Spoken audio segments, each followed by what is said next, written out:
OPS எதுக்கு பயன்படுத்தப்பட்டார்? சசிகலாவும் ஓரம் கட்டதுக்கு பயன்படுத்தப்பட்டார். அதுல அவருக்கு 4.5 வருஷம் துணை முதல்வரும் இரட்டை தலைமையும் கிடைச்சது. பொதுச் செயலாளர் தேர்வு செல்லாதுங்கிறதுக்கு ஒரு தீர்வு வந்தோம்னா 50% அதிமுக அவர்கிட்ட வரும். அதைத்தான் அவர் எதிர்பார்ப்பாரு. அமித்ஷா சந்திக்கிறதுல அவருக்கு என்ன லாபம் இருக்குன்னு பாப்பாருல்ல. ஏடிஎம்கே பிஜேபி அலையன்ஸ் அப்படிங்கிறது இன்னும் பெருசா ஆகும், கொஞ்சம் வெயிட் பண்ணுங்கன்னு சொல்றாங்க. அப்ப இன்னும் யார் யாரெல்லாம் வரப்போம்? அவருக்கு நம்பிக்கை விளையாட்டுதான் சீஃப் மினிஸ்டர் ஆகணும். என் சகோதரி வானதி சீனிவாசன் கருதாம நான் விளையாட்டு அந்த இடத்துல சீஃப் மினிஸ்டர் வரணும்னு கருதினாங்கன்னா என் சகோதரியோட அந்த எண்ணத்தை மூத்த சகோதர நாட்டு நானும் நிறைவேற்ற தயாரா இருக்கு. அன்டெஸ்டட் நாட் ப்ரூவ்ட் அப்படின்னு நீங்க அடிக்கடி விஜய் சொல்லுவீங்க. சோ இப்ப விஜய் கட்சியை நோக்கி நிறைய மாஜி அமைச்சர்களும் சரி அமைச்சர்களும் சரி நகர போறாங்க அப்படிங்கிற தகவல்கள் எல்லாம் வருது. சோ அதுவும் எந்த அளவுக்கு இருக்கு? அன்டெஸ்டட் நாட் ப்ரூவ்ங்கிறது உண்மை. மனச்சாட்சி உள்ள நேர்மையான எல்லாருமே அன்டெஸ்டட் நாட் ப்ரூவ் தான் சொல்லுவாங்க. பட் ஒரு கிரௌட் பின்னர் அவருக்கு ஒரு பாப்புலாரிட்டி இருக்குது, அதுவும் உண்மை. செங்கோட்டையன் அவர்கள் ரொம்ப ஏடிஎம்கேலயே இருந்து அந்த கட்சியை ரொம்ப அதுக்கு ஆதரவு கொடுத்து இப்ப வேற வழி இல்லாம அவர் விஜய் கட்சிக்கு போனதுனால அந்த ஒரு சென்டிமெண்ட்ல இன்னும் ஜெயலலிதாவே சுமந்துகிட்டு இருக்கிறாரு அப்படின்னு மட்டும் இதை கடந்து போயிட முடியாதா? இந்த ஓட்டு பிச்சைக்கு அரசியல்வாதி எந்த பிச்சை எடுப்பான்? விஜய் எம்ஜிஆர் ஜெயலலிதா வச்சு ஓட்டு பிச்சை எடுக்கிறார். ஜெயலலிதா அவர்களையும் வச்சு எடுக்கிறார். அவர் ஆனா டைரக்டா ஜெயலலிதா அவர்கள் என்ன பண்ண போறீங்க? இன்க்ளூசிவ் நியூஸ் தமிழ் நேயர்களுக்கு வணக்கம். இன்றைக்கு நேர்காணல்ல நம்ம கூட இணைஞ்சிருக்காங்க அரசியல் விமர்சகர் திரு ரவீந்திரன் துரைசாமி அவர்கள். வணக்கம் சார். வணக்கம் தமிழ். அதாவது பரபரப்பா எல்லாரும் பேசுறது என்னன்னா, ஓபிஎஸ் அவர்கள் டெல்லிக்கு போயிருக்காங்க, அமித்ஷாவை சந்திச்சு பேசியிருக்காங்க. என்ன பேசினாங்க? அவங்க தனி கட்சி தொடங்க போறது உண்மைதானா? தனி கட்சி தொடங்கி என்ன செய்ய போறாரு? அந்த பொதுச் செயலாளர் தேர்வு செல்லாதுங்கிறதுக்கு ஒரு தீர்வு வந்தோம்னா 50% அதிமுக அவர்கிட்ட வரும். அதைத்தான் அவர் எதிர்பார்ப்பாரு.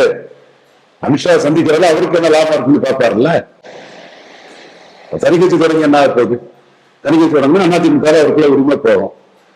அந்த உரிமையை விட்டு அவர் என்ன செய்யறாரு? அந்த உரிமை அவர்கிட்ட இல்ல. ஒரு சின்ன ஒரே போக்கு இருக்குது இல்ல. 5 நிமிஷம் முடிவு எடுக்கணும்னாரு ஐயா எடப்பாடி பழனிசாமி. 4 வாரத்துல அதை முடிக்கணும்னாரு. இன்னும் வாரங்கள் ஆகியும் அது முடியல.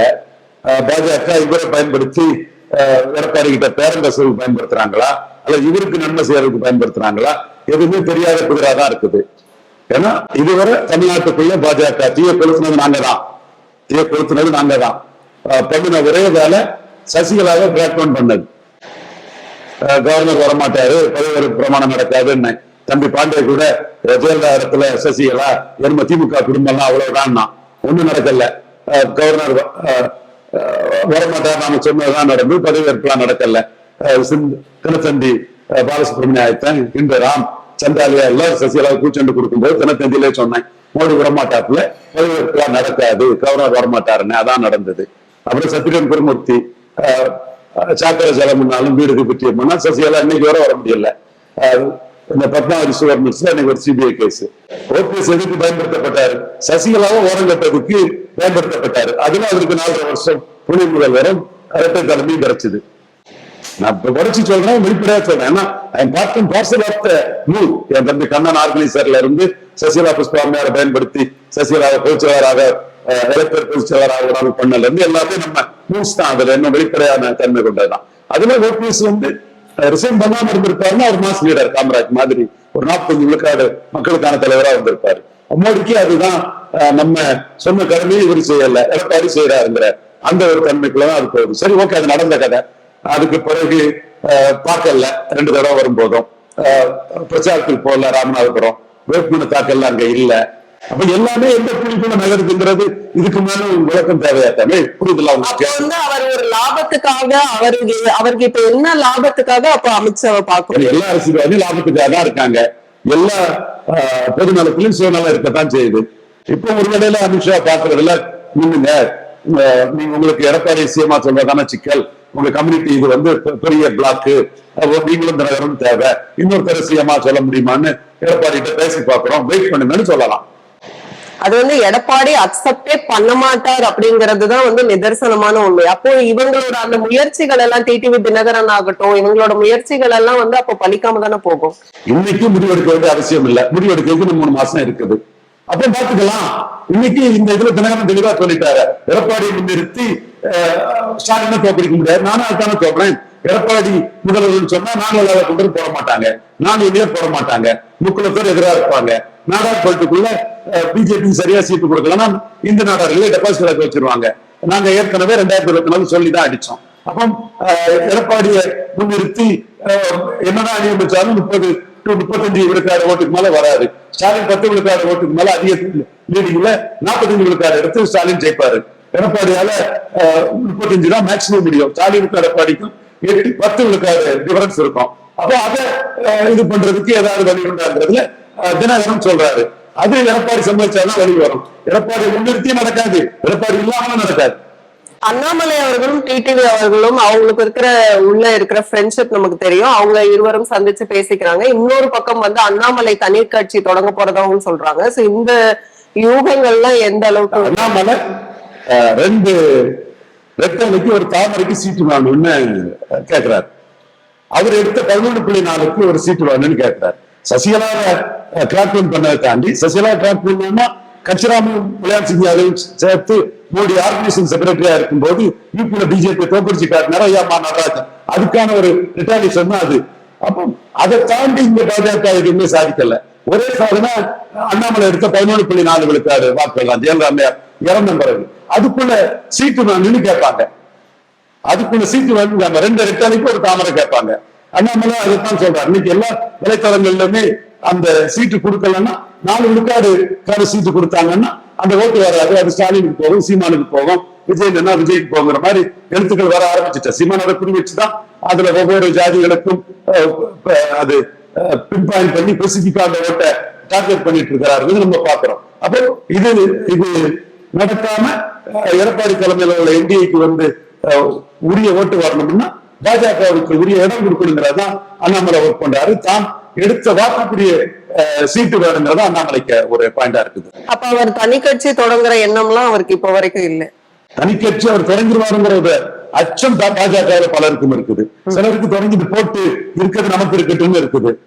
அடுத்து அன்டெஸ்டட் நாட் ப்ரூவ்ட் அப்படின்னு நீங்க அடிக்கடி விஜய சொல்லுவீங்க. சோ இப்ப வந்து விஜய் கட்சியை நோக்கி வந்து நிறைய மாஜி அமைச்சர்களும் சரி அமைச்சர்களும் சரி நகர போறாங்க அப்படிங்கிற தகவல்கள் எல்லாம் வருது. சோ அதுவும் எந்த அளவுக்கு இருக்கு? அன்டெஸ்டட் நாட் ப்ரூவ்ங்கிறது உண்மை. மனச்சாட்சி உள்ள நேர்மையான எல்லாருமே அன்டெஸ்டட் நாட் ப்ரூவ்ட் தான் சொல்லுவாங்க. பட் ஒரு கிரௌட் பின்னர் அவருக்கு ஒரு பாப்புலாரிட்டி இருக்குது, அதுவும் உண்மை. அந்த பாப்புலாரிட்டி உள்ள விஜயாந்த நோக்கி பன்னீர் ராமச்சந்திரன் வந்தாரு, குப்பா கிருஷ்ணன் வந்தாரு, ஆஸ்டின் வந்தாரு, இவரு பொன்னுசாமி வந்தாங்க, பலரும் வந்தாங்க. அதே மாதிரி இவரை நோக்கி செங்கோட்டை வந்திருக்கிறாரு. இன்னும் ஆட்கள் வருவாங்க, நான் மறுக்க வரல.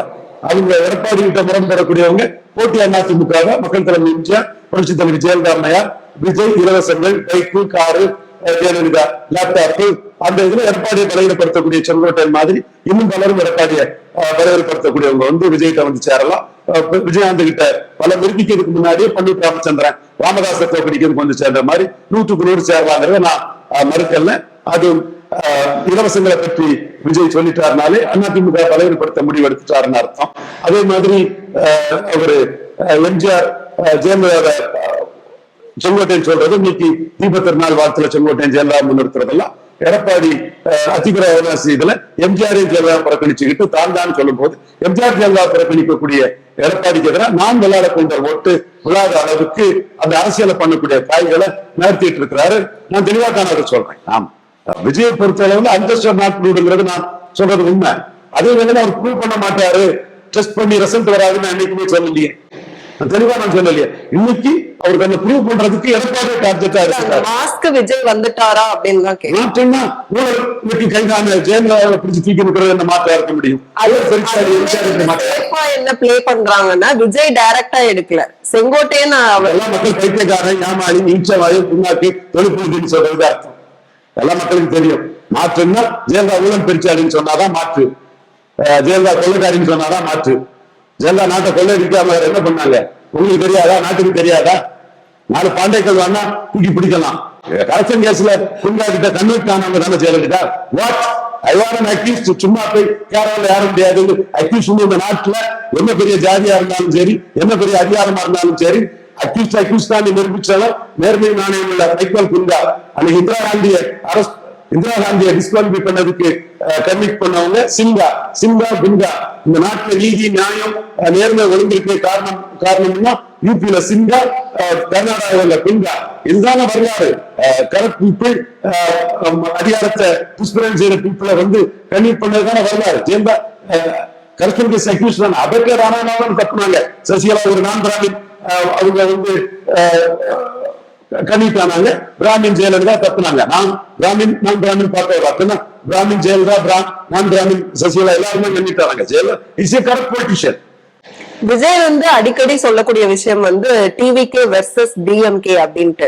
சோ அவருடைய அந்த குறிக்கோள் அப்படிங்கிறது ஏடிஎம்கேவை பலவீனப்படும். ஏன்னா ஏடிஎம்கே அப்படிங்கிற ஃபேக்டரியே உள்ள கொண்டு வர மாட்டேங்கிறாரு. இப்ப செங்கோட்டையன் அங்க போனதுக்கு அப்புறம் இங்க ஏடிஎம்கேல இருந்து இன்னும் பலர் அங்க போவாங்கன்னு சொல்றாங்க. அப்ப முழுக்க முழுக்க ஏடிஎம்கேவை இவர் பலவீனப்படுத்திட்டாரு அப்படின்னு கூட எடுத்துக்கலாமா? நீங்க அப்படி சந்தோஷப்பட்டா எனக்கு ஒண்ணு ஆட்சேபம் இல்லை.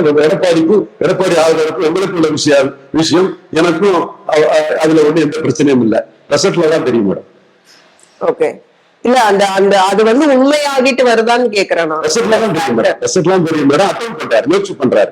எம்ஜிஆர் ஜெயலலிதானே அட்டெண்ட் பண்றாரு. செங்கோட்டையும் இன்னும் ஆட்கள் வர்றாரு. அதுக்காக முயற்சியில இருக்கிறார். அவர் எஃபர்ட்ஸ் போடுறாரு. எம்ஜிஆரையும் ஜெயலலிதாவையும் முன்னிறுத்தி, இலவசங்களை முன்னிறுத்தி எடப்பாடி பழனிசாமி பலவீனப்படுத்தணும்னு அவர் முயற்சி பண்றாரு. இப்ப செங்கோட்டையன் அவர்கள் ஜெயலலிதா எடப்பாடி ஜெர்க்காயிட்டாரு, அப்செட்டா தான் இருக்கிறார். ஓகே. இப்போ ஆனா ஒரு விஷயம் என்னன்னா, செங்கோட்டையன் அவர்கள் ரொம்ப ஏடிஎம்கேலயே இருந்து அந்த கட்சியை ரொம்ப அதுக்கு ஆதரவு கொடுத்து இப்ப வேற வழி இல்லாம அவர் விஜய் கட்சிக்கு போனதுனால அந்த ஒரு சென்டிமெண்ட்ல இன்னும் ஜெயலலிதாவே சுமந்துகிட்டு இருக்கிறாரு அப்படின்னு மட்டும் இதை கடந்து போயிட முடியாதா? இந்த ஓட்டு பிச்சைக்கு அரசியல்வாதி எந்த பிச்சை எடுப்பான்? விஜய் எம்ஜிஆர் ஜெயலலிதா வச்சு ஓட்டு பிச்சை எடுக்கிறார். ஜெயலலிதா அவர்களையும் வச்சு எடுக்கிறார் அவரு. ஆனா டைரக்டா ஜெயலலிதா அவர்கள் 4 நாள் கழிச்சு நீங்க என்ன பண்ண போறீங்க? அதான் ஜீவசாப்தி அடுத்த சசிகலாவே இருப்பாரு. அதுக்குன்னு சொன்னா நான் உடனே சொன்னேன், சசிகலா டெமோக்ராட் இல்ல, ஜெயலலிதா டெமோக்ராட். பிஜேபிக்கும் டிவிகேக்கும் உள்ள தொடர்பு எப்படிப்பட்டது? ஏன்னா பிஜேபி விஜய் போனா அவருக்கு அரசியல் முடிஞ்சிடும், போக மாட்டாரு. திமுக பிஜேபி அவர் ஜாஸ்தி எடுக்கிறாரு. அவரு சிஏ எதிர்ப்புங்கிற மட்டும்தான் 2024 சொன்னாரு. அந்த முஸ்லீம் இதுக்காக தான் கோர்ட்டுக்கு போயிருக்கிறாரு. சாரருக்கு தான் போராட்டம் நடத்திருக்காரு. திமுக அரசுக்கு எதிராக போராட்டம் நடத்த கூட ஒரு சொலப்பல் போராட்டம் தான். இந்த இவரு அஜித்குமார் சிபிஐக்கு எல்லாம் போய் 103 நம்பர் சும்மா பேரளவுல ஒரு போராட்டம் தான், அதையும் முடிச்சுட்டு போயிட்டாரு. இதெல்லாம் இன்னைக்கும் லிப்லியா இருக்கக்கூடிய ஒரு இஷ்யூ தான். அந்த 3 இஷ்யூ தான் பாஜக எதிராக அவர் போராடி இருக்கிறாரு. எல்லாம் முடிஞ்சு போன அஜித்குமார் இஷ்யூல தான் திமுக எதிராக போராடினார். அப்ப அவர் கொள்கை எதிரான பிஜேபிக்கு எதிராக தெளிவா இருக்கிறாரு. அவர் பிடியும் கிடையாது, ஒண்ணும் கிடையாது. தாம் அரசியல்ல மேல வர்றதுக்கு தனக்கு அது எந்த ரூட்ல போனா அதிகம் கிடைக்கிறதுக்குன்னு ஒவ்வொருத்தரும் முயற்சி பண்றாங்க. அது ஓவைசியா இருந்தாலும் சரி, விஜயா இருந்தாலும் சரி, யாரா இருந்தாலும் சரி, ஜனநாயக உரிமை. பிடிஎம்னு சொல்றது அவங்களுக்கு கிறிஸ்டின் முஸ்லீம் ஓட்டு பெயரக்கூடாதுங்கிறதுக்காக சொல்லக்கூடிய ஒரு பிரச்சாரம் தான்.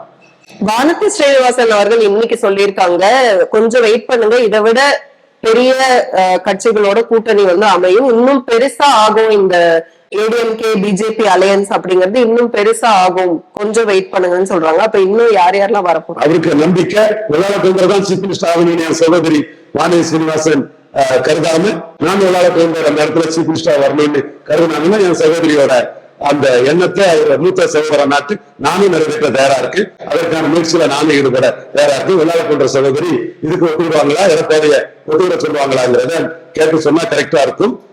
டிடிவி அதைத்தான் சொல்றாரு, எடப்பாடி தலைமையில நிறுத்த முடியாதுன்னு. சோ இதெல்லாம் அவங்க வெளிப்படையா இது சொன்னா எடப்பாடி அதை சம்பளிச்சா அடுத்த கட்ட முயற்சிகளை ஈடுபடலாம். அல்லது இதுல சோமனி பட்ஸ் இருக்குது. சசிகலா அம்மையார் மோடிஜி இங்கிலீஷ் அலைன்ஸ்ல வர முடியாதுன்னு மோடியை நம்பி நம்ம ஆணித்தரமா சொன்ன மாதிரி இந்த விஷயத்துல சொல்ல முடியாது. யாரை நம்பி சொல்றோமோ அவரு நான் தனிச்சுதான் சொல்லிட்டாருன்னா நம்ம அந்த இடத்துக்குள்ள ஏமாந்து போயிடுவோம். அதே மாதிரி எடப்பாடி சம்மதிக்காம இது நடக்காது. சோ விளையாட சகோதரி விளையாட போன்று இல்லாத இன்னொரு ஓபிசி சிஎம்னாலும் சரிங்கிற மாதிரி அவங்க பேசி முடிவு பண்ணுவாங்கன்னா, நானே 29 மோடி வெற்றிக்காக என்டிஏ பெருசுபடுத்த என்னாலே முயற்சி பண்ணி வெற்றி பெற முடியல நம்பிக்கை எனக்கு இருக்கு. So many ifs and buts இருக்கு. ஓகே. அதே மாதிரி இன்னொரு ஃபைனல் क्वेश्चन, செங்கோட்டையன் அவர்கள் ஒரு ஸ்லீப்பர் செல், அவங்கள டிவிக்குள்ள அனுப்புனதே பிஜேபி தாங்கிற ஒரு டாக்கும் போய்கிட்டு இருக்கு. அது எப்படி என்ன தமிழ் இதுவரை பிஜேபி தமிழ்நாட்டுல சாதிச்சுட்டு, சசிகலாவை எங்களுடைய கருத்து வாக்கத்தின் அடிப்படையில, எங்களோட எண்ணத்தின் அடிப்படையில ஒரே எண்ணத்துல நான் மோடி இருந்ததுனால அது நடராஜன் கட்சிராமியும் சேர்த்து பிஜேபி யூபில தோற்கடிச்ச அந்த கோபத்துல மோடி செய்தது தவிர பிஜேபி என்ன சாதிச்சிட்டு அண்ணாமலை இருக்க 11.4 விழுக்காடு வாக்க தவிர அதுக்குள்ள சீட்டை கூட வாங்கிடுவாங்களாங்கிறது கேள்விக்குறியா இருக்குது. 2021 20 சீட்டு பாமகவுக்கு கீழே, 19 5 சீட்டு எடப்பாடி குறுக்க சீட்டை தான் வாங்கிட்டு இருந்தாங்க. ஆர்கேல நோட்டாக்கில போயிட்டாங்க. ஈரோடு கிழக்குல கண்டஸ்ட் பண்ண முடியல. என்ன தமிழ் நீங்க தமிழோட உள்ள ஒரு ஆங்கர் நீங்க இந்த உணர்வுபூர்வமா பேசுறதுக்கும் யதார்த்தத்துக்குள்ள வித்தியாசம் உங்களுக்கு தெரியாதா? இல்ல அந்த டாக் அந்த மாதிரி போகுது, அதுல உண்மையானது என்ன? நீங்க படிச்சவங்க கௌரவமானவங்க என்ன இந்த கட்சி இங்க இது பண்ணிட்டு இப்ப கூட கூடுதலா கட்சி வருவாங்கன்னு சகோதரி சொல்லும் போது எடப்பாடி அல்லாத இன்னொருத்தர எடப்பாடி ஏத்துக்கிறாரு, நானே கொஸ்டின் வைக்கிறேன். எவ்வளவு சோமனி இட்ஸ் அண்ட் பட்ஸ் இருக்குது. இதுக்கெல்லாம் விட்டு கொடுக்க வேண்டியது பிஜேபியா இருக்கும். என்னத்தை தான் சாதிச்சுட்டு ஜெயலலிதா சாதனத்துக்கு முன்னாடியே கலைஞர் காலத்துல 4 எம்பியும் 7 விழுக்காடு வாக்கு எடுத்த கட்சி. மிக்க நன்றி சார். மீண்டும் இன்னொரு சந்தர்ப்பம். நன்றி.